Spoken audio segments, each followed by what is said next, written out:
নমস্কাৰ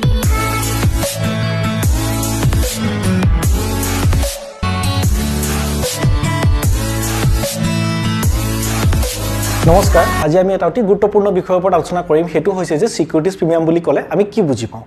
প্ৰথম কথা যে সিকিউৰিটিজ প্ৰিমিয়াম আমি যেটা প্ৰিমিয়াম শব্দটো উচ্চাৰণ কৰোঁ তেতিয়া আমি এটা কথা বুজিম যে ই নিশ্চয় কিবাই বেসিক বুজাইছে এক্সেছক বুজাইছে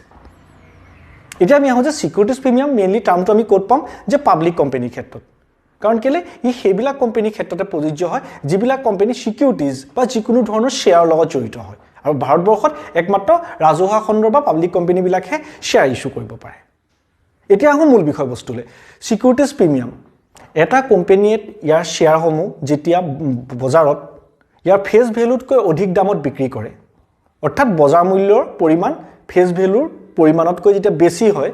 তেতিয়া সেই বেছি হোৱা ধনৰ পৰিমাণক আমি কম প্ৰিমিয়াম আৰু এই প্ৰিমিয়ামৰ ধন কোম্পানীটোৱে শেয়াৰ কেপিটেল একাউণ্টত অন্তৰ্ভুক্ত নকৰে সকলোতকৈ গুৰুত্বপূৰ্ণ কথা এখন আসুতীয়াকৈ একাউণ্ট খোলা হয় যাক কোৱা হয় সিকিউৰিটিজ প্ৰিমিয়াম একাউণ্ট আৰু সেই একাউণ্টখনতহে অন্তৰ্ভুক্ত কৰা হয়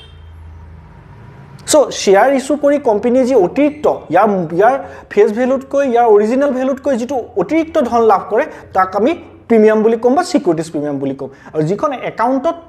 মেইনটেইন কৰি এই গোটেই ধনসমূহ ৰখা হয় তাক আমি ক'ম সিকিউৰিটিজ প্ৰিমিয়াম একাউণ্ট আৰু এইটো কোম্পানীৰ কাৰণে লাভ উদাহৰণস্বৰূপে কোম্পানীয়ে 10 টকা শেয়াৰটোৰ এগেইনষ্টত 13 টকা লাভ কৰিছে 3 টকা বেছিকৈ লাভ কৰিছে সেই 3 টকাটো কোম্পানীৰ বাবে লাভ যিটোক আমি সিকিউৰিটিজ প্ৰিমিয়াম একাউণ্টত অন্তৰ্ভুক্ত কৰিম লাভ হোৱা হেতুকে securities premium account always credit হয়